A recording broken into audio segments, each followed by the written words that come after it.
Hi friends, ఎలా ఉన్నారు? నేను మీ Purushottam. Welcome to our channel Hema Purush. ఈరోజు మనం నెల్లూరుకు అతి సమీపంలో ఉన్నటువంటి ఒక ప్రముఖ వైష్ణవ క్షేత్రం నరసింహకొండను దర్శిద్దాం రండి. మీరు మొదటిసారి మా వీడియో చూస్తున్నట్టయితే లైక్ చేయండి, షేర్ చేయండి, కామెంట్ చేయండి, సబ్స్క్రైబ్ చేసి ప్రోత్సహించండి. ఈ వేదగిరి ఆధ్యాత్మికతకు, ప్రకృతి అందానికి పేరుగాంచినటువంటి ప్రాముఖ్యమైనటువంటి క్షేత్రం. పురాణాల ప్రకారం కశ్యప మహర్షి ఇక్కడ యజ్ఞయాగాదులు నిర్వహించాడని తెలుస్తోంది. ఈ క్షేత్రం జొన్నవాడ కామాక్షమ్మ ఆలయం సమీపంలో ఉండడం వల్ల భక్తుల సందడి అధికంగా ఉంటుంది. కశ్యప మహర్షి ఇతర ఋషులతో కలిసి ఇక్కడ యాగం నిర్వహించడంతో యాగాగ్నిలో నుంచి వెలసిన జ్యోతి గుహలోకి వెళ్ళి ఉగ్ర నరసింహ రూపంలో దర్శనమిచ్చినట్లు పురాణాలు చెబుతున్నాయి. సప్తఋషులు స్వామిని కీర్తించడంతో అక్కడే శ్రీ లక్ష్మీ సమేత నరసింహస్వామిని ప్రతిష్ఠించారు. ఆ గుహే నేటికి గర్భాలయముగా ఉన్నది. ఈ ఆలయాన్ని 9వ శతాబ్దంలో పల్లవరాజు నరసింహవర్మ నిర్మించినట్లు శిలాశాసనాలు చెబుతున్నాయి. పెన్నా నది ఒడ్డున కొండపై వెలిసిన ఈ స్వామి స్వయంభూ రూపంలో ఉన్నారు. నెల్లూరులోని రంగనాథ ఆలయ ఉత్సవాల అనంతరం నరసింహకొండ నుంచి నరసింహస్వామి ఊరేగింపుగా తీసుకువెళ్ళడం స్థానిక ప్రత్యేక ఉత్సవంగా నిర్వహిస్తారు. ఇప్పుడు మీరు చూస్తున్నది ఆలయం యొక్క గాలిగోపురము మరియు ప్రధాన మండపం. ఈ ప్రాంతంలోని అదుపు తప్పిన ఆగ్రహాన్ని నివారించడానికి ద్వాపర యుగంలో అశ్వత్థామ ఇక్కడ దీక్ష చేశాడని కథనం.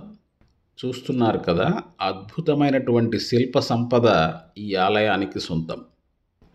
నరసింహకొండ గుహలో ప్రవీణుల కథ మరియు సప్తఋషుల తపస్సు ఈ క్షేత్రానికి ఆధ్యాత్మికంగా గొప్ప ప్రాముఖ్యత కలిగినది. ఈ గుహలో కశ్యప మహర్షితో పాటు సప్తఋషులు యజ్ఞం నిర్వహించారు. ఆ హోమగుండం నుండి బహిర్గతమైన జ్యోతి శిఖర భాగంలో ఉన్న గుహలోకి వెళ్ళినది. ఆ గుహలోనే ఉగ్ర నరసింహ రూపంలో స్వామి ప్రత్యక్షమయ్యారు. సప్తఋషులు స్వామిని శాంతింపచేయాలన్న ధ్యేయంతో శ్లోకాలు, తపస్సు చేశారు. తర్వాత అక్కడే శ్రీ లక్ష్మీ నరసింహస్వామిని ప్రతిష్ఠించారు. మీరు చూస్తున్న ఆ మండపం వద్దే అర్చన టికెట్లు ఇస్తారు. తర్వాత ఆలయం వెలుపల ఉన్నటువంటి ఆ ప్రాంతంలోనే కొబ్బరికాయలను కొట్టవలసి ఉంటుంది. సప్తఋషులంటే కశ్యపుడు, అత్రి, భరద్వాజుడు, విశ్వామిత్రుడు, గౌతముడు, వశిష్ఠుడు మరియు జమదగ్ని. ప్రతి మన్వంతరంలో వీరు మానవ జాతికి ధర్మాన్ని, సన్మార్గాన్ని నిర్దేశించారు, యాగాదులను నిర్వహించారు. ఈ వేదగిరిలో యజ్ఞం చేసి అక్కడున్న గుహలో స్వామిని ప్రతిష్ఠించడం ద్వారా ఆధ్యాత్మిక శుభ ఫలితాన్ని కల్పించారు. గుహలోని ఉగ్ర నరసింహుడు సప్తఋషుల శాంతి పాటలతో ప్రసన్న రూపాన్ని దాల్చి లక్ష్మీ సమేతుడయ్యారు. ఋషులు ఇక్కడ జరిపిన యజ్ఞం, తపస్సు ద్వారా క్షేత్రశుద్ధి, శాంతి, ప్రకృతి రక్షణను ఆశీర్వదిస్తారని భావన. ఈ నరసింహకొండ గుహలు పౌరాణిక, చారిత్రక, ఆయుర్వేదిక సందర్భాల్లో ప్రాముఖ్యం సంతరించుకున్న గుహ సముదాయంగా ఉంటున్నాయి. బ్రహ్మాండ పురాణం ప్రకారం సప్తఋషులు నరసింహకొండపై గొప్ప యజ్ఞాన్ని నిర్వహించినట్లుగా తెలుస్తుంది. మహాభారతం ప్రకారం అశ్వత్థామ దుర్యోధనుని తరపున పాండవుల కుమారులను హత్య చేసే తర్వాత తన పాపాన్ని నివారించేందుకు నరసింహకొండ గుహల్లో దీర్ఘకాల ఘోర తపస్సు చేశాడని విశ్వసిస్తారు. ఇప్పుడు మీరు చూస్తున్నదే స్వామివారి గర్భాలయం. అక్కడ మనం నరసింహస్వామిని దర్శించవచ్చు. ఈ గుహల్లో అశ్వత్థామ గుహలు అనే ప్రత్యేక ప్రాంతాన్ని చూసేందుకు ఇప్పటికీ భక్తులు వస్తారు.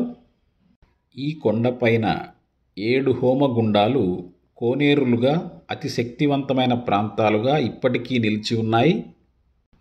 అయ్యవారి దర్శనం చేసుకున్న తర్వాత పక్కనే ఉన్న మెట్ల మార్గం ద్వారా కొండపై ఉన్నటువంటి అమ్మవారి దర్శనార్థం వెళ్ళవలసి ఉంటుంది. ఇప్పుడు మీరు చూస్తున్నదే ఆ మెట్ల మార్గం. నృసింహ కవచం వక్ష్యే ప్రహ్లాదేనోదితం పురా సర్వరక్షాకరం పుణ్యం సర్వోపద్రవనాశనం సర్వసంపత్కరం చైవ స్వర్గమోక్షప్రదాయకం ధ్యాత్వా నృసింహం దేవేశం హేమసింహాసనస్థితం వివృతాస్యం త్రినయనం శరదిందుసమప్రభం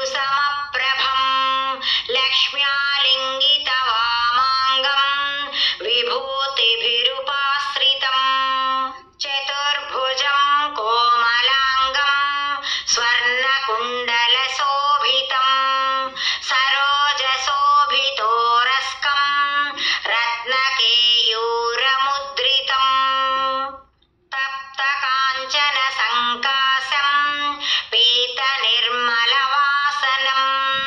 ఇంద్రాదిసురమౌళిస్థ స్ఫురన్మాణిక్యదీప్తిభిః విరాజితపదద్వంద్వం శంఖచక్రాదిహేతిభిః గరుత్మతా సవినయం స్తూయమానం ముదాన్వితం స్వహృత్కమలసంవాసం కృత్వా తు కవచం పఠేత్ నృసింహో మే శిరః పాతు లోకరక్షాత్మసంభవః సర్వగోపిస్తంభవాసః ఫాలం మే రక్షతు ధ్వనిం నృసింహో మే దృశౌ పాతు సోమసూర్యాగ్నిలోచనః స్మృతిం మే పాతు నృహరిర్మునివర్యస్తుతిప్రియః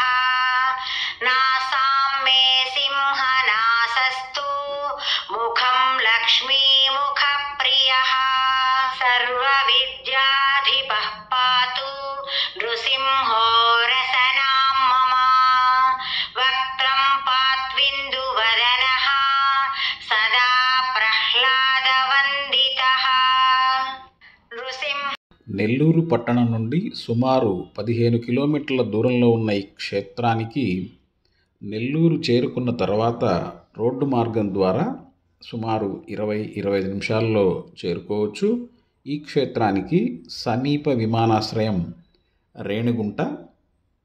ఇవండి మా నరసింహకొండ యాత్రా విశేషాలు. మీరు కూడా వీలు చేసుకొని ఈ ప్రముఖ వైష్ణవ క్షేత్రాన్ని దర్శించి స్వామివారి కృపకు పాత్రులవుతారని ఆశిస్తూ నమస్తే.